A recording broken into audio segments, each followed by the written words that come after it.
मैं क्या हूँ कि ध्यान को आगे बढ़ाते हैं, गहरे चिंतन में खो जाते हैं। आंखें बंद कीजिए, भावना कीजिए कि ब्रह्मांड से विश्वव्यापी प्राण, दिव्य प्रेम, दिव्य संकल्प शक्ति हमारे भीतर प्रवेश कर रही है। अपने सहस्त्रार से एक दिव्यता को, गुरु तत्व के आशीर्वाद को अपने हृदय की ओर प्रकाशित और प्रवाहित होता हुआ देखिए।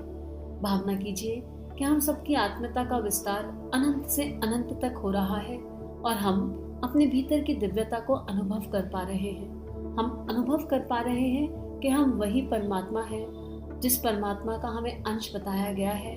हम पूर्ण अंश में वही हैं, वही हैं, वही हैं और हमारे भीतर की दिव्यता सर्वत्र फैलती जा रही है। ये स्वाध्याय अनंत लोगों के जीवन में दिव्य परिवर्तन कर रहा है। सभी को उस परमात्मा सत्ता का दिव्य प्रेम अनुभव हो रहा है।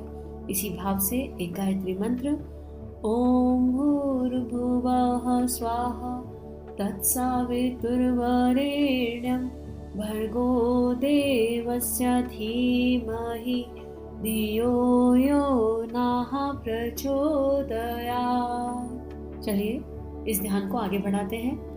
जितना हो सके आंखें बंद करके चिंतन मनन करते हुए इस ध्यान को सुनने का प्रयास।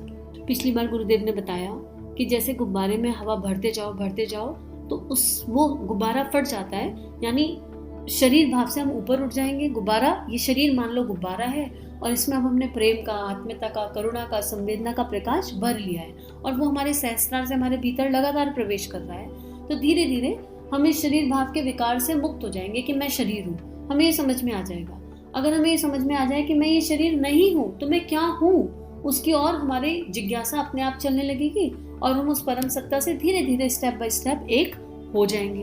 अब आज गुरुदेव कह रहे हैं, आत्मा के वास्तविक स्वरूप को एक बार झांकी कर लेने वाला साधक फिर पीछे नहीं लौट सकता।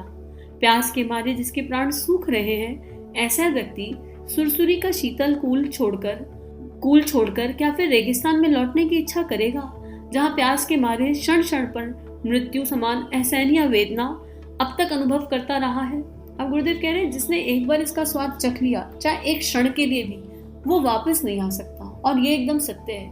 भगवान बुद्ध का एग्जाम्पल ले सकते हैं। यहाँ पर भगवान बुद्ध को आत्मज्ञान बहुत जल्दी हो गया और वो तड़प उठे पूरी मानव जाति के लिए।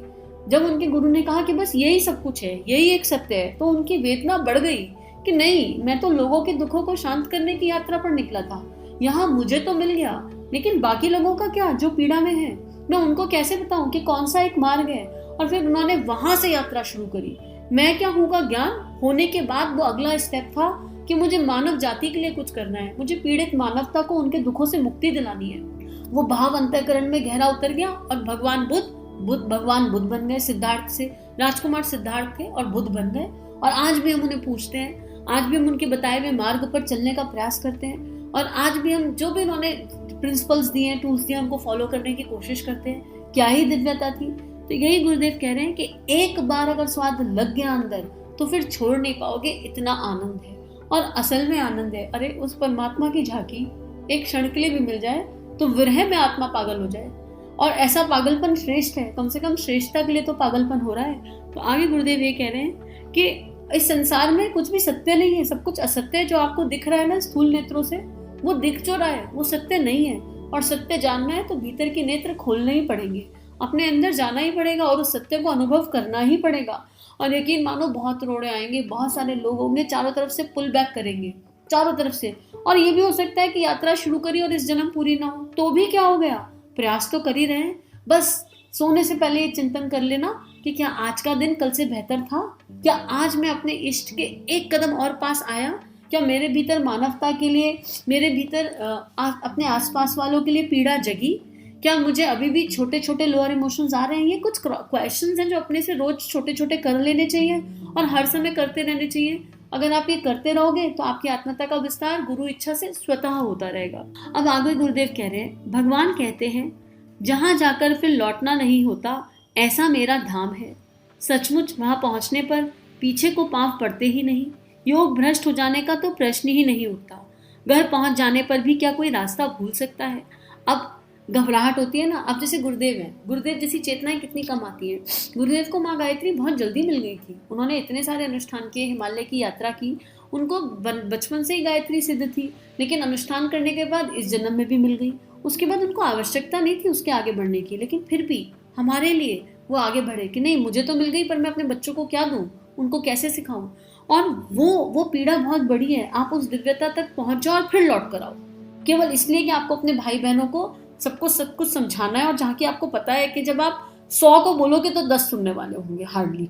इस काउंट में इसलिए कभी पढ़ना ही नहीं चाहिए कि कितनों तक जा रहा है कितनों तक नहीं जा रहा, अपना कर्म बेस्ट करना चाहिए।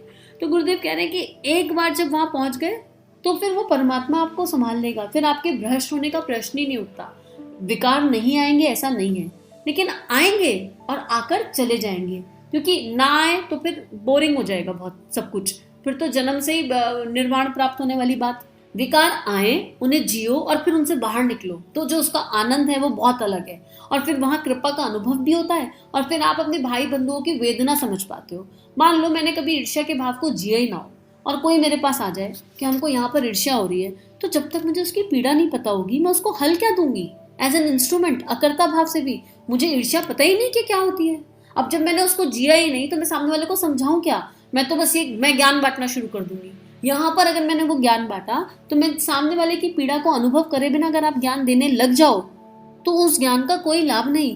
पहले मुझसे उसके इमोशन को एड्रेस करना पड़ेगा कि हाँ ठीक है ना, आ गया ये भाव, ईर्ष्या का भाव क्या होता है, इसकी पीड़ा क्या होती है, हमें समझ में आ रहा है, लेकिन घबराओ नहीं, ये चला जाएगा।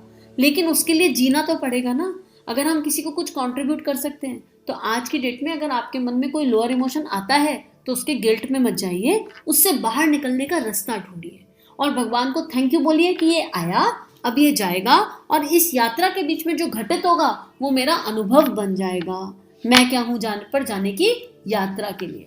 आगे गुरुदेव लिख रहे हैं, काम, क्रोध, लोभ, मोह आदि विकार और इंद्रिय वासनाएं मनुष्य के आनंद में बाधक बनकर उसे दुख के जाल में डाले हुए हैं। पाप और बंधन का ही मूल है ये, पतन इन्हीं के द्वारा होता है और क्रमशः नीचे श्रेणी में इनके द्वारा जीव घसीटता चला जाता है। हाँ, यही एक प्रॉब्लम है भाई। हमारा मन कहाँ रहता है मोस्टली? गुस्सा तो एकदम आ जाता है। लोभ किसी भी चीज का हो सकता है, खाली पैसे का नहीं, खाने का लालच भी हो सकता है, पुत्र मोह होता है, अपनी किताबों से लोभ हो जाए, मतलब किसी भी चीज का लोभ मोह हो सकता है। और 90% आज की डेट में देखो कलयुग में तो 90% लोग काम वासना से पीड़ित हैं। यूथ की तो एनर्जी एकदम गड़बड़ा गई है। क्यों? क्योंकि रास्ता नहीं पता। एक ऊर्जा है जिसे ट्रांसफॉर्म करना है, लेकिन रास्ता ही नहीं पता, किसी को मार्ग ही नहीं पता। और यही सब की वजह से सारी कुंठा, सारा दुख, सारा पीड़ा केवल इसी की वजह से। और अगर हमें इस पीड़ा से बाहर निकलना है तो हमको वो पहले वाला स्टैंडिंग लाइन, स्लीपिंग लाइन, हमें वो फॉलो करना पड़ेगा। क्या? यज्ञ, तप, ध्यान, व्रत, अनुष्ठान, संयम, वो सब करना पड़ेगा। वो पहली सीढ़ी है। वो सीढ़ी हमें इन सब चीजों से, इन विकारों से बाहर निकालेगी। और फिर जब इन विकारों से बाहर निकालकर हम सेंटर पॉइंट पर आएंगे जहां हमें समझ में आ जाएगा, अरे मैं तो ये हूँ, मैं क्या कर रहा हूँ, तो हमारी संकल्प शक्ति बढ़ जाएगी। इन सब कामों के लिए संकल्प शक्ति चाहिए, और उस संकल्प शक्ति के लिए हमें क्या करना पड़ेगा? ये सारी प्रैक्टिसेस करनी पड़ेंगी। और सबसे इम्पोर्टेंट, रोज उपासना करके परमात्मा को पुकार लगानी पड़ेगी। ये भगवान मुझे रास्ता दे दो, मुझे रास्ता दे दो, और रास्ता देके उस रास्ते पर चलवाने की शक्ति दे दो। तो गुरुदेव लिख रहे हैं कि ये जो सारी चीजें हैं, ये जो विकार हैं, ये जो इंद्रिय वासनाएं हैं, ये साधना में शत्रु की तरह काम करती हैं, और ये एक तरह का चक्रव्यूह है। और अगर आप और इस चक्रव्यूह के बीच में से बाहर निकलना है तो ये एक महाभारत चल रही है। अर्जुन रूपी मन को इसी महाभारत से प्रवृत्त होने का उपदेश भगवान देते हैं। अब ये मान लो कि हम सब अर्जुन हैं जो इस मोह माया के जाल में फंसे हुए हैं, और गुरुदेव श्री कृष्ण के रूप में हमें ये भगवत गीता, हमें ये गीता पढ़ा रहे हैं, मैं क्या हूं नाम की।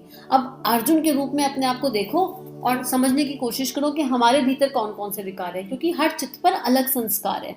किसी का किसी से कोई कंपैरिजन नहीं है, तो अपना कभी किसी से कंपैरिजन मत करना। दो लोग एक साथ भी यात्रा शुरू करें तो हो सकता है किसी को 1 महीने में बहुत ज्यादा अनुभव हो जाए, हो सकता है किसी को 6 महीने लगे, हो सकता है किसी को 1 दिन में हो जाए, क्योंकि हमको हमारे पूर्व जन्म की स्मृति नहीं है। हमको नहीं पता हमारे फोल्डर में क्या क्या है। सबके फैमिली फोल्डर अलग अलग है, सबका सोशल फोल्डर अलग अलग है। तो जब सब कुछ अलग है तो यहाँ पर भी कोई कंपैरिजन नहीं है। कंपैरिजन करना है तो अपना खुद से करना है। क्या मैं आज अपने आप से पूछूं, सोने से पहले कल से बेटर हूँ, और सो के उठकर मेरे आने वाले दिन का प्लान क्या है, मुझे और बेहतर बनने के लिए क्या करना है। तो अगर हम अपने आप को अर्जुन मान लेंगे एकदम स्ट्रॉन्ग तरीके से, अर्जुन समर्पण की पराकाष्ठा है, अगर हमने अपने आप को अर्जुन मान लिया तो वो श्री कृष्ण गुरु के रूप में जीवन में हर समय उपस्थित रहेंगे।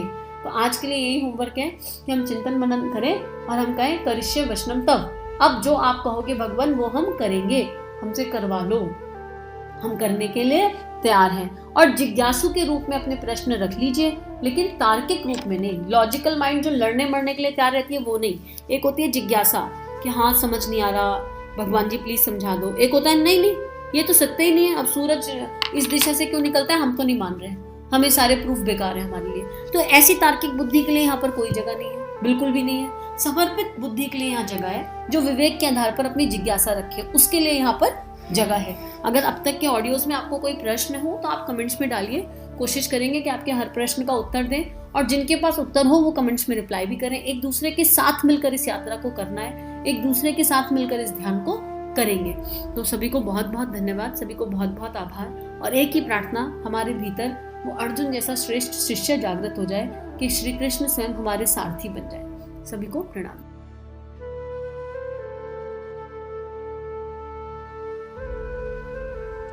हमारे YouTube चैनल को सब्सक्राइब कीजिए और बेल आइकन पर क्लिक कीजिए ताकि आने वाली सभी वीडियो की नोटिफिकेशन आपको मिलती रहे। आप सभी को बहुत बहुत थैंक यू।